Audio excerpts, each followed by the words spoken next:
or what others have kind of told me, what I was taught. I go straight from experience. So when I do get students or potential students that come in and be like, yeah, I see that, they said that you can make $100,000 a year, starting out.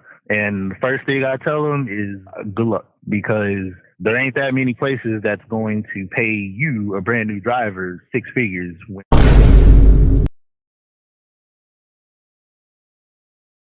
Let's do it. Jordan in the building. Texas. That's what's up, man. All right, so let's rewind this story back, man, because me and you have a little bit of something in common. Mm-hmm.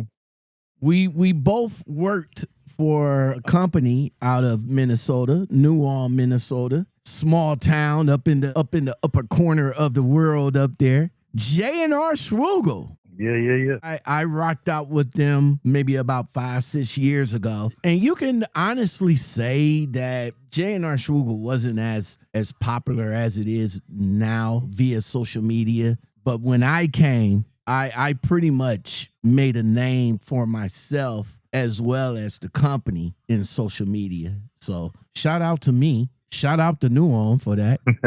But I had moved on to better pastures. No this to J&R Schugel.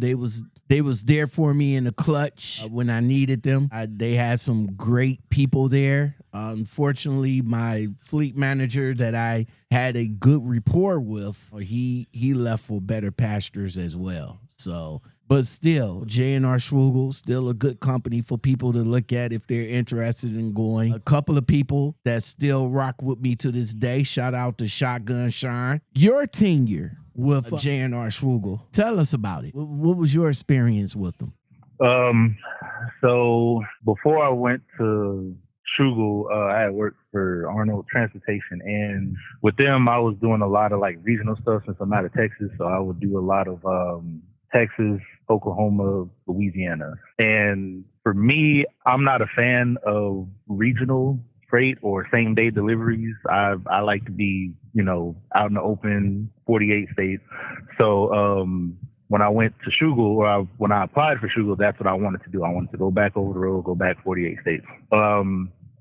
So originally I wanted to go back and do refrigerated, because at the time I was doing drive-in, and again, I wasn't really a fan of the drive-in kind of scene. I like hauling food. And when I did apply for there, they did say that they had refrigerated at the time. So when I went in, all that type of stuff, come to find out they did have it, but they didn't have it in my area. So I had to do drive-in, unfortunately. So that was my only kind of thing about Schugel. But other than that, I never had no issues with them. Like you said, they're out of L.O.M. So I did a lot of IKEA loads out of Maryland, going to Illinois, stuff like that. Picked up a lot of doors going out to Salt Lake City, just all over the place with driving stuff. I stayed more up north than I did in the south. I never had any issues with the company as a whole. Me and my dispatcher, we actually got along. But I did have to leave, but that was more for me because I wasn't taking care of myself on the road. So I had to go through the FMLA because my blood sugar was really high, and I had to get off the road for 6 months. So after that, then I had went on to better things. But no, I did love the company. They were really easy to kind of get along with. The terminal out in New Ulm was good. I remember they had another one in Ohio, if I remember right.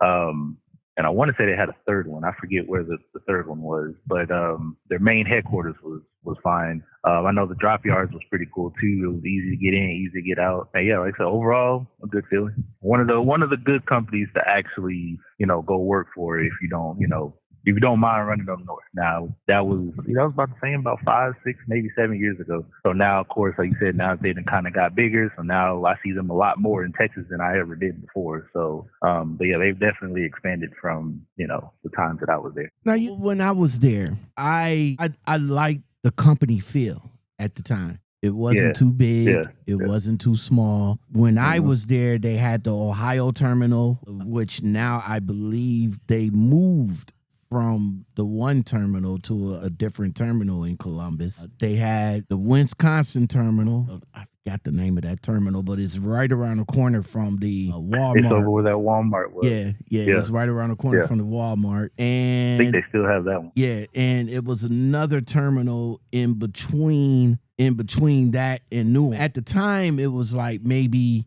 I would say, including the home office, it was 4 terminals between Ohio and Minnesota. A little bit of the time while I was still there, they just acquired Super Service, and they got the Mississippi terminal, I want to say. I might be wrong, either Mississippi or Georgia. But I believe they acquired another company as well, which, like you said, they gotten a little bigger. Me personally, I kind of like the hometown feel of being a small family-owned company. But I do understand business. In order to grow and do better things, you have to partner with or acquire other entities to make things happen. And I just think that when they grew a little bit more, instead of being that kind of a hometown feel, now it's more of like a corporate type feel now. Yeah. But again, they still, for me, when I was there, I don't know how it is now, but when I was there, it was pretty good. I have talked to Shotgun Shine lately, and he's still doing very good there. And a couple of other drivers that I came across, they still doing pretty good there. So yeah. All right. So from there, you decided to be a CDL instructor. That's something a lot of people haven't really touched on. I come across a lot of schools. Shout out to my school, TRCC. I was taught just about everything, while some other schools don't teach as much. But since the what is it called? The ELD incursion. The entry level driver training. Yeah. Since that has came into play and kind of like changed up a lot of the criteria for these guys to get their CDLs now, because back then you could just get taught by your grandpa and just go into the DMV and just drive around and do the maneuvers, and boom, you got your CDL. But you can't do that now, right? You can't do that since then. What's all in tune now for drivers to inspect to come out for their CDL now? So it's funny you say that, because I was just talking to a student before I called, and I was talking to him about that. So I think it was February of 2022 was when they changed the rule to where now everybody has to go through the entry level driver trainer, the ELDT classes. If you are a first time tester to get your hazmat endorsement, you also have to go through ELDT training. If you haven't gotten your hazmat before the new rules were in place. So with those rules in place, everybody has to go through a 40-hour class. It just talks about just the basics of being a driver, driving at nighttime, load securement, documentations, the jackknife and, trailer skids, it's real basic stuff. It's nothing too hard. It's nothing too difficult. You just have to sit in the class for 40 hours. Now, I will say there is some people out there that are trying to like cheat the system, where they're like, hey, you paid me $300 and I can put your name in the TPR, which is the training provider registry. That one, that's a hit or miss. Me personally, I wouldn't really trust those, because some people are just out there for the money. But if you go through a school, you go through that, entry-level training class and stuff like that. After that, then, if everything else is still normal, like how you've been doing at any other school, you go teach, you go learn about your pre-trib, your back end, your road, and then you go take your test.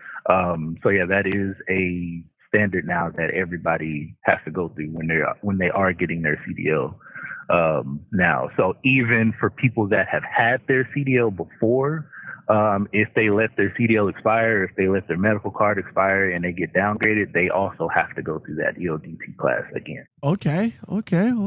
Now, see, I did not know that. I thought since I already have my CDL and I want to just get my hazmat, I thought I had to do was just go take the hazmat test at the DMV, and they would add it to my license after getting fingerprint and stuff like that. But now you're saying, being that I do have my CDL, and after the criteria that comes into place, I still have to go through school for hazmat?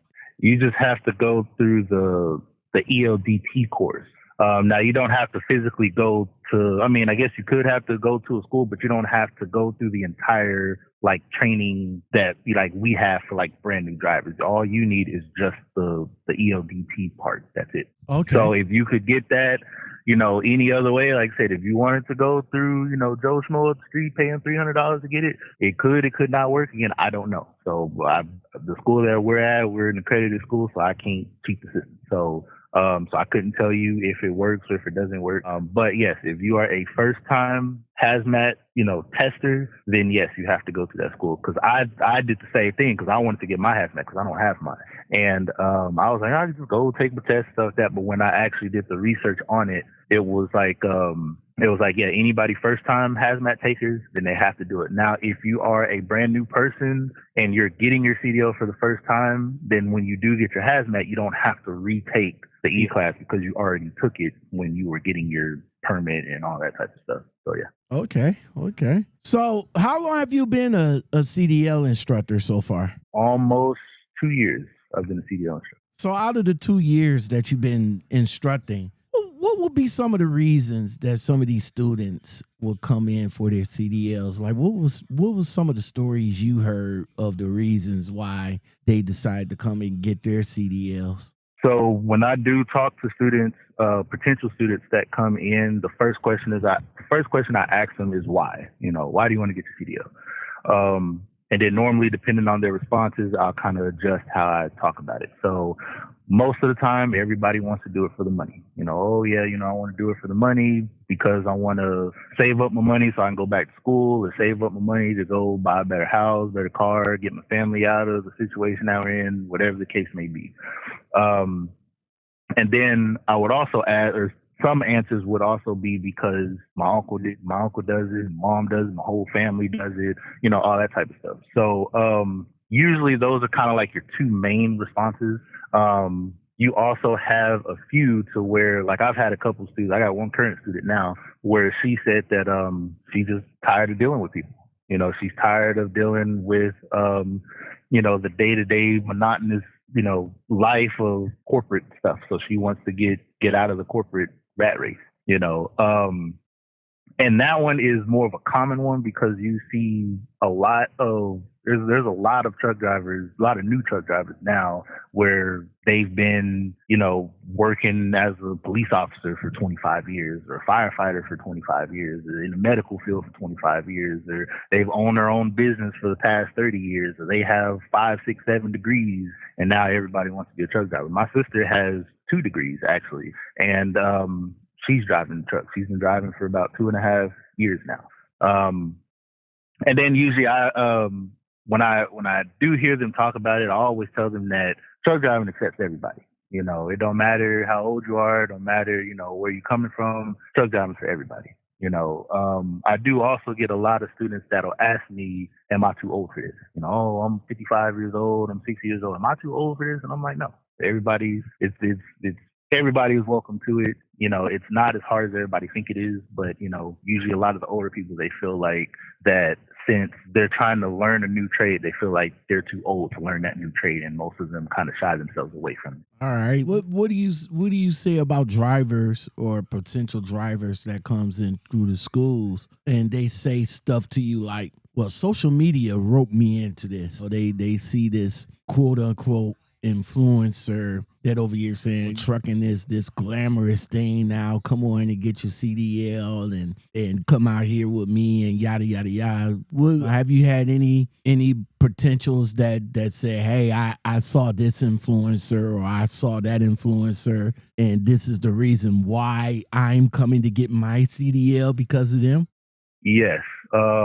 It's more women that I've came in contact with that say that. And me, the way that I talk to students or the way that I teach, I speak from experience. So I don't have a book. I don't go off of a script and whatever the hell. I just teach it straight from, what I know or what others have kind of told me, what I was taught. I go straight from experience. So when I do get students or potential students that come in and be like, yeah, I see that, they said that you can make 100,000 a year, starting out. And the first thing I tell them is good luck, because there ain't that many places that's going to pay you, a brand new driver, 6 figures when they won't pay me, a 12-year veteran, 6 figures. So when I do tell them that, or when I hear them say that, I'm like, you can.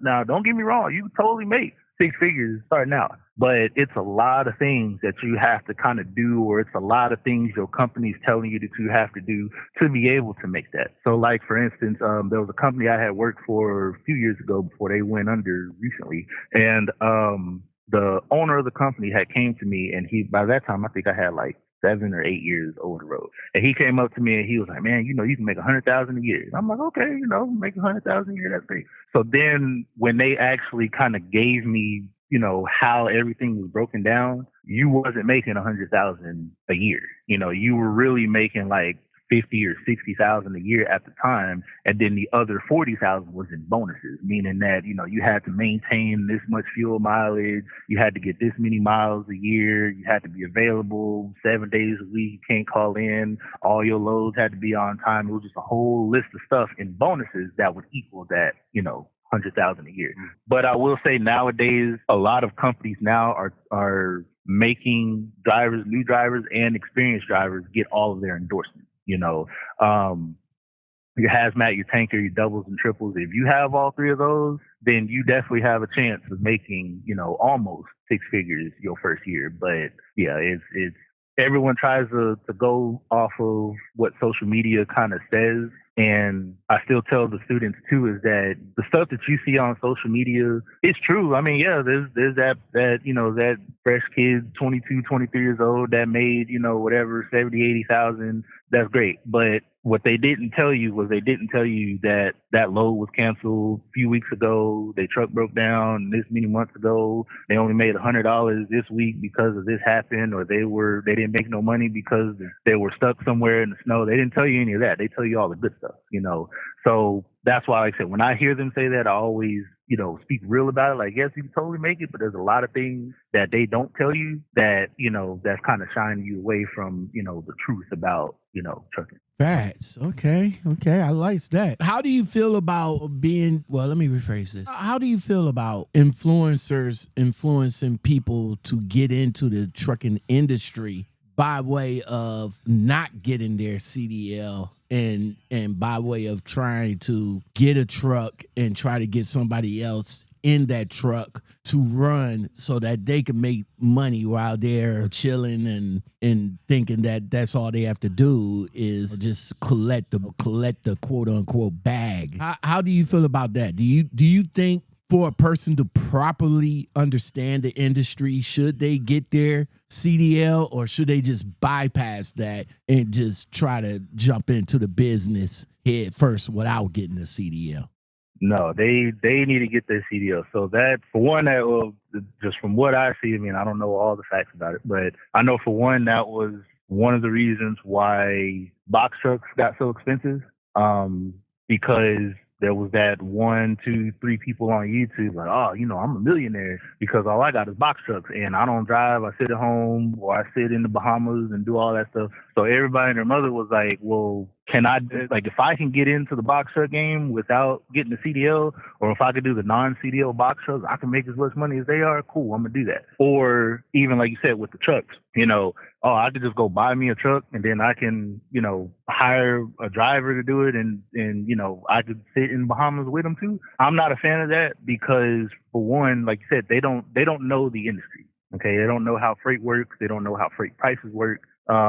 When it comes to like the box truck people, because they're the ones that kind of started it. But the box truck people, they were just taking whatever, So if this load went from Florida to Texas, you paying me $300, all right, cool, I'll take it.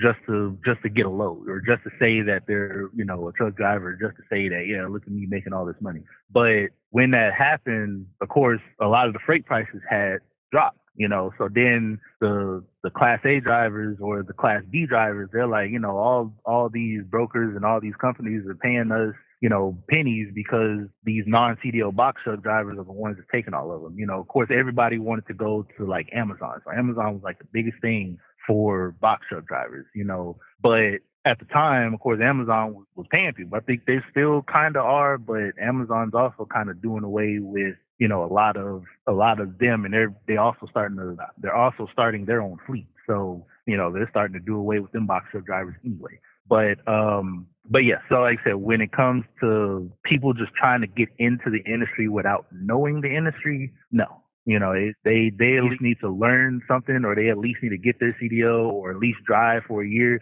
I want to say there's a couple like dealerships, a couple trucking dealerships that won't even sell you a truck if you don't have trucking experience. And this was years ago when I had thought about that, because I know my sister was trying to get a truck before she even had her CDL, and they had told her like, yeah, you got to have experience first before you even get it.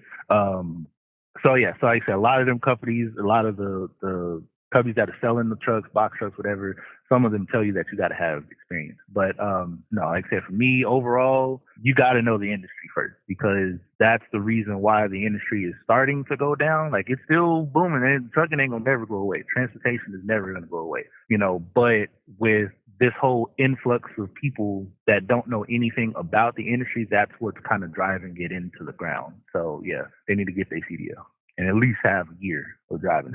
At least. All right. At least a year. All right, my man Jordan. Okay, I appreciate you coming on and sharing this wealth of knowledge, man. So again, shout out to my school, TRCC. When I went, I was in my 40s when I got my CDL. And the thought of being too old did kind of come across my mind, because I met a female driver that kind of inspired me to go and drop the money on for my CDL because of her. She was in her 60s, but she started out in her 40s as well. So you can never be too old to drive. You just need to have the mental to do it. So I got my CDL, and of course at the end, these recruiters from these companies will come out and try to sell you on what company to drive for. In my case, it was U.S. Express. Well, it was Yellow at the time when they was open. Yellow came out there, U.S. Express, J.B. Hunt, and I believe Hogan. Yellow, of course, needed you to have all of your endorsements. Well, not all of them. It needed you to have the doubles and triples. Hogan, I don't think I was too much interested in them, but the recruiter sold me on U.S. Express. Of course, at that time, if I would have known a little bit more better and took a little bit more time to research other companies, then yeah, I would have probably chose something else other than U.S. Express. But do you guys, where you teach at, do you have recruiters that comes out to the students and try to sell them on what they have to offer? And if they do, have you ever sat in one and kind of thought to yourself like, yeah, and you might want to say something real bad, like, damn. So with me, again, I always be as real as possible with my students. So yeah, we have 4 recruiters that come through. Five recruiters that come through. And like I said, the crazy part is all those recruiters, they all know each other, because they always come here every month for our class, or every 2 months for the night class. So they always come in. So they all know each other. They all talk to each other, all that type of stuff. So when the recruiters actually come in, I like these recruiters because, again, these recruiters, they speak the truth. They don't talk to the students like how they used to when we got our CDL. Back then they didn't care. They just want bodies. They don't care how it is. Hey, we'll pay you this much, and then it turned out to be a complete lie. Nowadays, recruiters, at least talking to them, they are always saying that they're trying to reduce the turnover rate, because we all know that the trucking turnover rate is 400-500%, and it's been like that since I got my CDL. And they told us that they're trying to reduce that number. So one thing, and I always tell the students this now, even when he doesn't show up, I always tell the students that it doesn't matter what company that you go to, they're all preaching the exact same thing. Okay. With what he told the students and what I started saying is that you have to look for a company that is a fit for you. Okay. So like, for instance, if you decided you wanted to go to CR English, I think CR England now you got to have experience, but if you decided you wanted to go to CR England and do your research, make sure that that's the company that's a good fit for you. If you want to go to Swift, make sure that that is a company that is a good fit for you. The other thing that I tell students, which is what I was never told, was you also want to go with a company that you can move around in, right? So like, for instance, JB Hunt. We all know JB Hunt is one of the biggest transportation companies in the country, right? But we also know that they have a bunch of different divisions. You know, you got your dedicated, you know, they even got flatbed. Hell, I even seen them hauling chicken feed and chickens out here in Texas. So they have their hand in almost everything. So if you can get on with a company like that to where you can move around in and still keep your experience, then that looks better for other companies if you decide you wanted to move somewhere else. So like, for instance, for me, I have 12 years. I have 12 years of experience, 10 years over the road. But I've worked for 10 different companies. You know, I'd usually stick it out for about a year. If that ain't a company that I like, I move around. Or if I see that, man, maybe I want to do some flatbed or maybe I want to do some tanker, I have to leave because that company that I was at only did refrigerated or only did drive-in or only did flatbed. You know, but if you can get on with a company that has all three, well, then you can stick with that one company and be like, you know, I did a year of drive-in. Hey, can I transfer to flatbed? Well, I did flatbed for about a couple of years. It ain't really my thing. Can I transfer to refrigerated? Or can I transfer to tanker? Or can I transfer to regional? Or can I transfer to local? You know, and you still retain that experience with that one company. So that is the one thing I always tell my students now.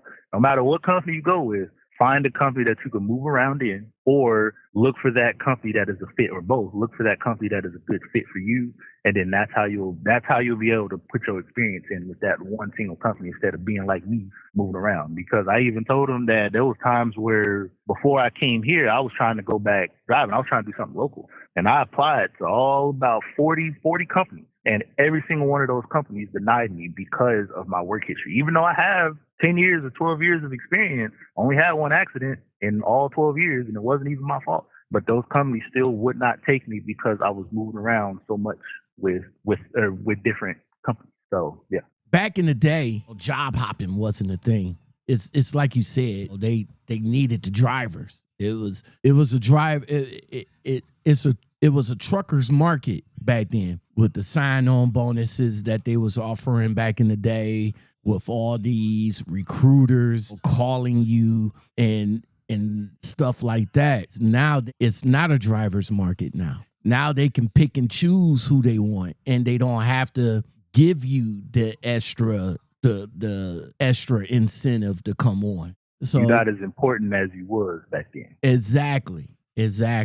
And I agree. I agree with you with the fact that you should find a company that does have multiple options or multiple positions, so that you can move from one space to another space within that same company instead of moving from one space to another space at a different company. And that's not a bad thing, and that's not a bad idea to have and to go into your trucking adventure, because back then we didn't have that. And yeah, we had to, if we wanted to do drive-in, we had to get with this company. If we wanted to do reefer, we had to go with this company. If we wanted to do tanker, we had to go with this company. But now there are companies, let me just say, unfortunately, it's the mega carriers that you basically see that has multiple opportunities. But you start off in drive-in at one amount, then you can move up in the company at different amounts and get your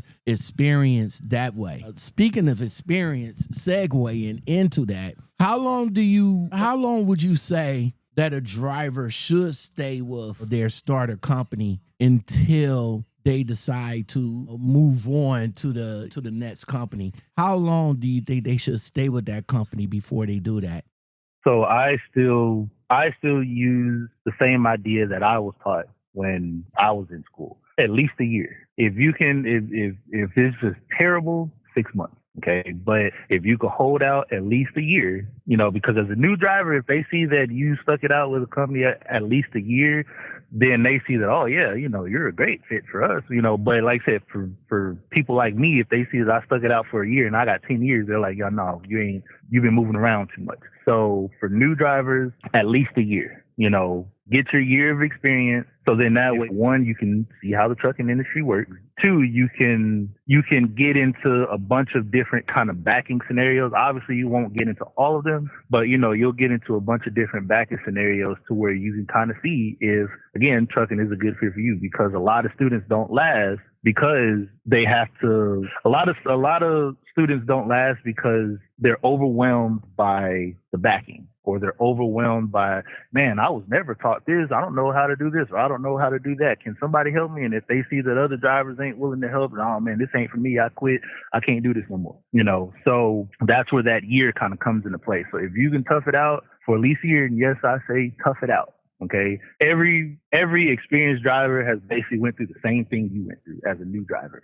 So it's going to be tough. That's just the nature of the beast. That's just trucking. Okay. What I tell my students is welcome to truck driving. It's going to be hard because this is a new industry. This is new things that you never knew existed, or this is new things that you've never experienced before. So yeah, it's going to be hard. It's going to be tough. But if you can tough it out for that 6 months or at least a year, minimum a year. But if you can tough it out for that year, then that's when you should be able to decide that if this company is a good fit for me, if I should move around to a different company, or if I should try something different. Like you said, usually everybody kind of starts off with dry van. So if you say that, yeah, dry van ain't for me because I'm going to a lot of tight places, maybe I want to do some flatbed. Then that will give you that opportunity to be able to transfer to something different, to flatbed, or like we said, transfer to one of those major carriers to where you can have those multiple divisions. Now, if you manage to get hired on with a major carrier that has multiple divisions, I would still say tough it out for that year. So then that way you can see if you should move around to a different division or if you should leave the company altogether. Now, last thing about this is a lot of people feel that it's the company's fault that you don't like it there, right? So if you're at Swift, oh, I hate Swift because you hate the company of Swift, right? 90% of the time, it's not because of the company that did you wrong. It's usually your interaction with your dispatcher that makes you hate the company or that makes you love the company. Okay. You're not in contact with the owner of Swift, right?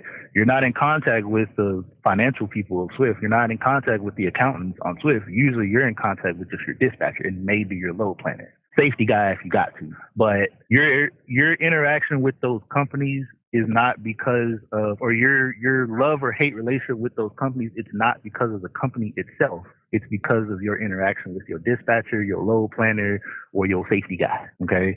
And I wish I was told that again when I first started driving, because I'd probably still be with a lot of the companies that I've been with, because a lot of the reasons why I left those companies is because of my dispatcher. Me and my dispatcher ain't getting along. My dispatcher talking to me any kind of way. So I said that company is terrible. Okay.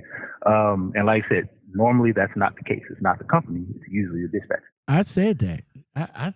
I say that to this very day. If you don't have a good rapport with your dispatcher, you definitely not going to have a good. You're not going to have a good time with the company. So yeah, I've been saying that for years. Again, thank you for coming on, sharing your position and everything, man. I appreciate the time that you're giving me. Before we get out of here, what do you think, man? Experience or the money? What do you think? Because a lot of these guys come in and they get into trucking. Their first year is garbage, and they quit to come on social media to complain about this company is not making that money and this company don't have that money. But yet you're a young driver and you still don't have the experience. So what do you think? Experience or money? Experience. So for me, I never got my CDL for the money. Okay. My dad had his Class A for 30 years, but he's driven trash trucks ever since. So he never went over the road because, me and my sister were kids and he wanted to make sure that he was around and he won't be over the road. So for him, he was the reason why he kept telling me to get my CDL every day. Jordan, get the CDL. Jordan, get the CDL. Man, if you get the CDL, it's like having gold in your pocket. You ain't never got to worry about a job ever again. get CDL, get CDL. So when I got it, again, I never did it for the money. I did it because I wanted to travel, right? I wanted to go to places that I ain't never thought I'd been to, okay? And over the years, it has stayed that way.